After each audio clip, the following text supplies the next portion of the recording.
Iván Sasovsky, que es egresado de la Kennedy con un posgrado en la UBA y titular también de SIA Sasovsky Asociados. Iván, muy buenas tardes. Santiago Ponlecica está en el estudio de Millennium. Mi nombre es Gisela Larsen. ¿Cómo estás? ¿Qué tal? Muy buenas tardes. Un placer para mí acompañarlos esta tarde y con un tema no tan simpático, pero bueno. No, a ver, te toca la parte fea vos. Esta es la parte, Iván, ¿cómo estás, Santiago? ¿Qué tal, Que el Santiago? piloto dice, prende la luz y dice, vamos a entrar en turbulencia, ajústese los cinturones. Sí, un poco sí, y para nosotros que nos dedicamos de alguna forma a traducir gran parte de lo que nuestros políticos proponen y disponen en relación al bolsillo de los privados, es como que siempre estamos dando malas noticias, ¿no? Nos hemos convertido en una suerte de mensajeros del mal, porque cada vez que venimos a decirles a los clientes, a los contribuyentes y explicar en los medios cuánto menos se va a ganar ya en un contexto complicado. O sea, más allá de los temas impositivos, estamos en un momento muy difícil, de los más difíciles de la historia argentina en materia económica, y la verdad es que sería mucho más agradable hablar de otras cuestiones, pero bueno, acá estamos, vamos a hacerle frente y vamos a sacar todas las dudas, porque también lo que estamos haciendo es servicio y es importante que la gente sepa para tomar decisiones cuál es el panorama que se viene, ¿no? Por eso Iván usaba la analogía para decir, bueno, es como cuando el piloto, cuando entras en una zona de peligro y turbulencia, no te prenda la luz y saltes hasta el techo y te rompas la cabeza, ¿no? Entonces, ajustate el cinturón y ahí llegó el contador y te dijo, no, mira, por cada $1.000, creo que ponías vos en tu cuenta hoy de Twitter o ayer, no recuerdo, o por cada X pesos, ¿cuánto se va a quedar? ¿Cuánto te van a quitar en impuestos? Y la verdad me quedé helado, contáselo a los oyentes. Sí, a ver, ese es un estudio que ya es del año 2019, que ya mostraba que por cada peso que pone el sector privado en la inversión, el Estado, o por cada dólar, o sea, no importa ahí cuánto, el tema de la conversión, el Estado se queda con 1,6, es decir, con 1,06 de ese peso invertido, es decir, es lo que se lleva el Estado por cada inversión que realiza el sector privado. La Argentina en 2019 ya estaba segunda en el ranking mundial, y la única de una economía medianamente desarrollada, ¿no? Luego de las Islas Comoras.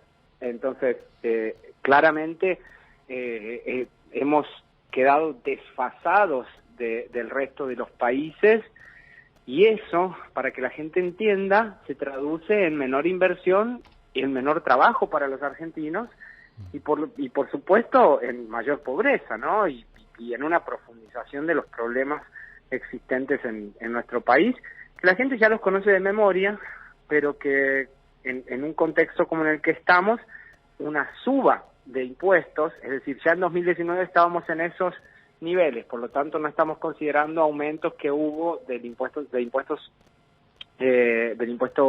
país, no estamos contemplando aumentos de retenciones, aumentos del impuesto sobre los ingresos brutos. No estamos considerando el efecto de la formalización, es decir, que esto, si nosotros tenemos en cuenta que más o menos la mitad de la población argentina somos los que pagamos impuestos, claramente esto prácticamente hace que sea muy difícil decidir invertir en nuestro país, y la decisión del poder legislativo y del gobierno, porque claramente está convalidado con el Ministerio de Economía, es aumentar aún más el impuesto a las ganancias para los sujetos empresa, que son los vehículos a partir de los cuales se realizan las inversiones. Entonces, ¿cómo nosotros, que nos dedicamos a asesorar en materia de negocios, podemos salir a vender a la Argentina con este panorama? A ver, antes de ir a lo... ¿Cómo podemos decirle a un cliente que que está garantizado la ganancia. Cuando uno proyecta este pago de impuestos hacia el futuro, el negocio en Argentina tiene que ser mucho más rentable que en el resto de los países para que esa ganancia llegue en algún momento o se retribuya el riesgo de la inversión, más allá de cuestiones que no se miden desde el punto de vista porcentual, que es el tema de la seguridad jurídica, que a su vez se encuentra en la Argentina en los niveles más bajos que Iván, de la historia. Por eso ahí quiero preguntarte, porque ayer el presidente o anteayer se reunió a través del Zoom con grupos de inversión, ¿no? Pero ¿qué te parece si empezamos por lo más chico, por una pyme, ¿no?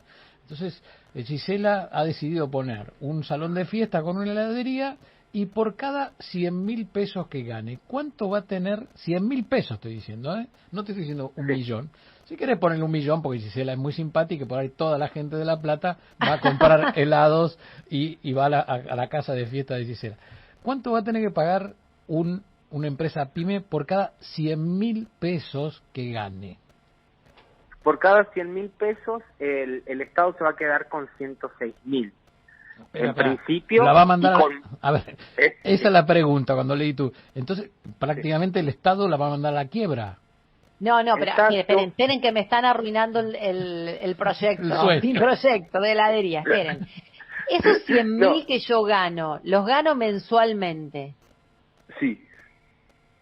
¿Y cuándo pago? No, a ver, esto se paga anualmente, pero nosotros estamos hablando de la suma total de impuestos. Es decir, porque vos para ganar esos 100.000 pesos tuviste que haber comprado, en el cual pagaste impuestos. Tuviste que haberte estoqueado para poder vender luego. Entonces tuviste que haber... Con sillas, mesas, todo. Exacto. Toda esa inversión vos vas pagando impuestos, dejando un rastro como Hansel y Gretel de unas miguitas por todas partes, que por cada hecho que se realiza en la actividad económica en la Argentina.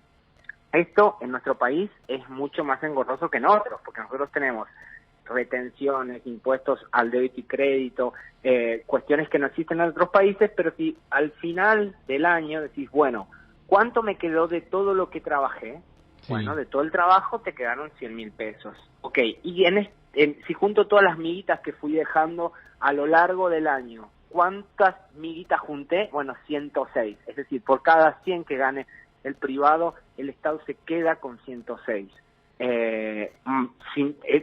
Este índice lo realiza el Banco Mundial y es un índice que permite comparar justamente la presión o el porcentaje de ganancia que se lleva el Estado por lo que se llevan los privados. Es de alguna forma el peso del sector público sobre el sector privado, que en la Argentina ha sido la variable de ajuste y de sostenimiento de la política en nuestro país. Yo no estoy en desacuerdo con el sistema público-privado en los lugares donde funciona. En la Argentina prácticamente eso se ha multiplicado sin generar ningún tipo de eficiencia atrás de la contratación del empleo público. Mis papás fueron empleados públicos, yo soy chaqueño, con lo cual de una provincia en la que hay mucho empleo público, pero de aquella infancia que yo tuve a la de hoy, eso se multiplicó exponencialmente y en el medio no se generó el sector privado como para que pueda sostener todo eso. Claro. Entonces, claramente hay un desfasaje insostenible y que claramente se ajusta con variables muy dolorosas, como la inflación y la devaluación, que pegan de manera directa en los que menos tienen, porque los precios aumentan en la misma proporción para un millonario como para una persona que tiene muy bajos recursos. Entonces, el peso, cuando se habla de la inflación y se dice, no, la inflación es del 4%, cuando uno se mete a segregar qué hay ahí adentro, en el fondo hay familias que cada día pueden consumir menos y pueden darle de comer menos a sus hijos o darles menos educación. Entonces,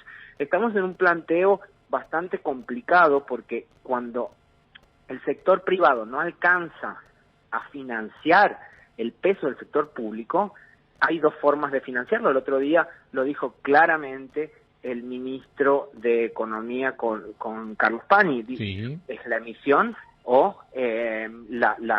digamos, la emisión monetaria o el endeudamiento.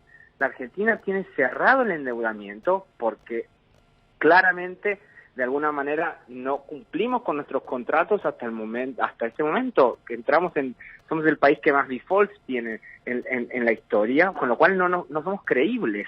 Es como que... Ahora, Iván, volviendo a Gisela y su proyecto, ¿no? Porque sí, como país, estuvo muy bien lo que... Yo también lo vi a Guzmán con Pagni, me gustó mucho escucharlo, sobre todo escucharlo, ¿no? Yo no entiendo tanto de economía como vos, pero vos comenzaste esta entrevista diciendo, me vienen a ver los clientes y yo tengo que decir la verdad. Entonces, vos le tenés que decir a Gisela no solo cuánto va a ganar, si gana, cuánto va a pagar, sino le tenés que recomendar cómo se va a financiar. Vos antes estabas diciéndonos cómo piensa el Estado financiarse. Ahora, ¿cómo se financia un privado, una pyme? Porque quedan dos. Crédito banco impagable para una pyme o si te lo dan, ¿no? La otra es ir a jugar con los impuestos, patear los impuestos porque no los podés pagar, no te da la caja. Entonces tenés que ir a moratorias o a planes con intereses que tampoco los podés pagar. Entonces me llevas a un lugar donde cierto, no solo la Argentina es inviable, sino la pyme es inviable. Sí, a ver, yo creo que hay un error de concepto en muchas cuestiones y la política está enquistada en decisiones en las que se tiene que mantener totalmente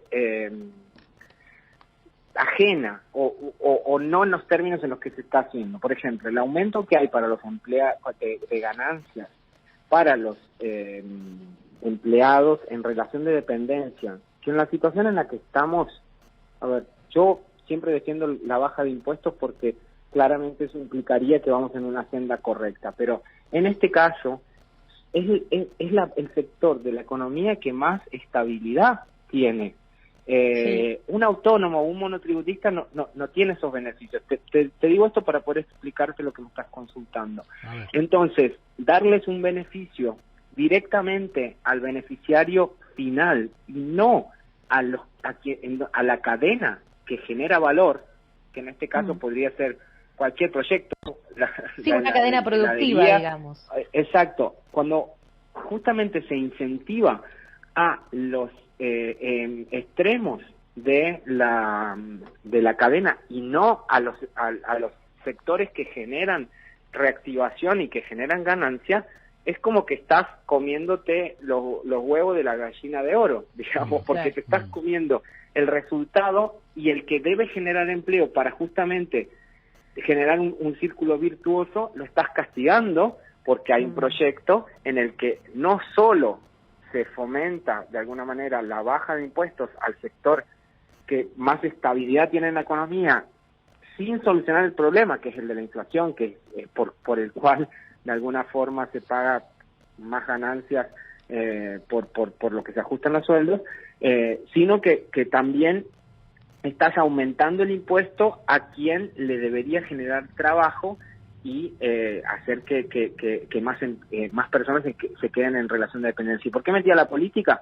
Porque esto se hizo en el mes de marzo, antes del cierre de las paritarias, y solamente para el sector que está sindicalizado.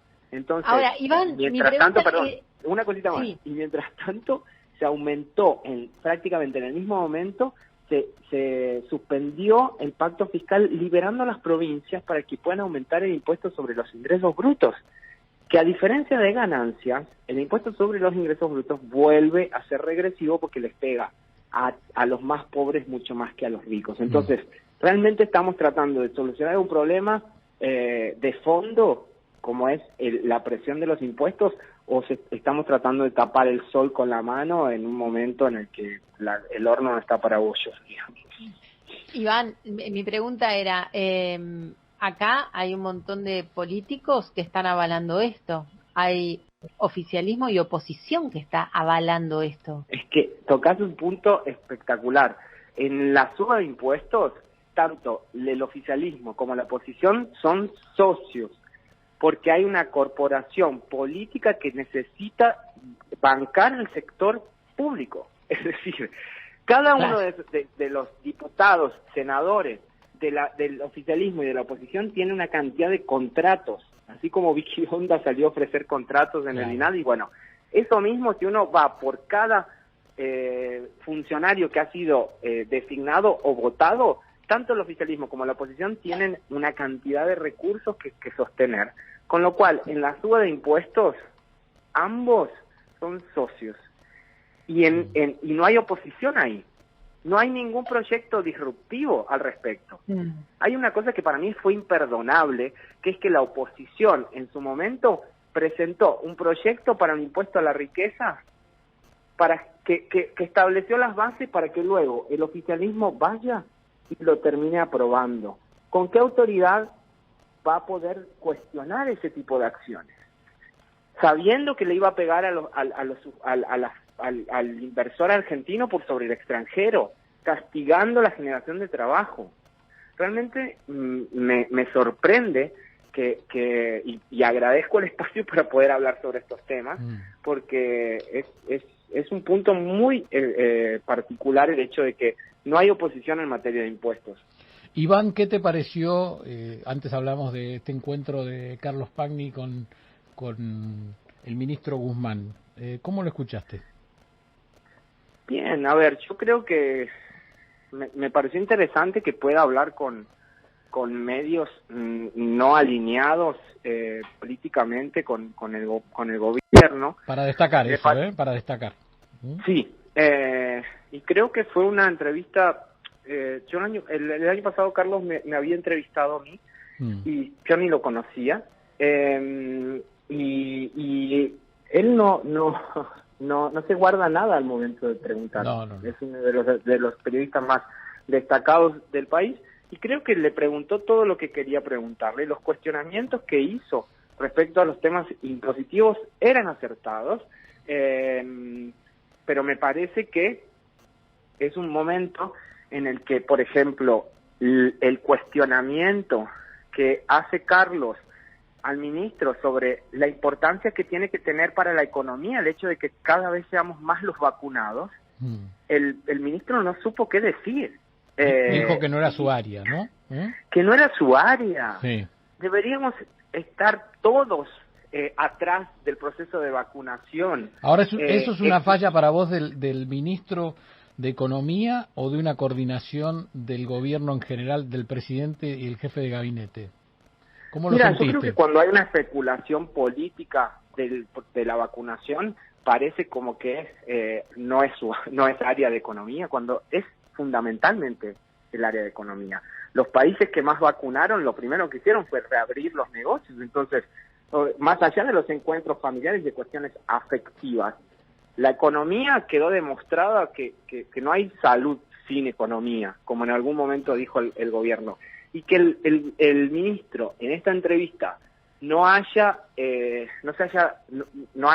captado el mensaje que había atrás de la pregunta de Carlos, me preocupa, y me dejó mucho más, de alguna forma, alerta respecto a las perspectivas futuras de la Argentina, ¿no?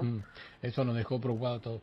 Bueno, Iván, vamos a seguir charlando. Acá tenemos, vos sabés muy bien, que tenemos con Gisela una mala costumbre, que es llamar a toda la gente que nos ayuda a entender y a pensar la Argentina, y más en el tema tan complicado como los impuestos, que a todos nos tienen agobiados y preocupados. Y esta es la última pregunta cortita, porque no tenemos mucho tiempo, es: ¿para vos esta carga de impuestos terminan sobre los precios sin inflación? Terminan en los precios, en inflación o en mayor informalidad, que es justamente hacer más injusto todo. Así que terminan en esos tres lugares. Así que una invitación a la informalidad. En la informalidad, que es más, o sea, abonar el círculo vicioso que la Argentina entró hace años y que parece que del cual nos salimos, ¿no?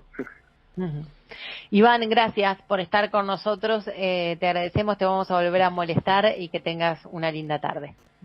Muchísimas gracias a ustedes y a disposición. Que tengan una hermosa tarde. Gracias. Muchas gracias. No nos sacamos el cinturón, ¿eh? No. Y la pasaste mejor que con Pani, seguro. Iván Sasovsky, egresado de la Escuela Kennedy, posgrado en la UBA, titular de SIA Sasovsky y Asociados.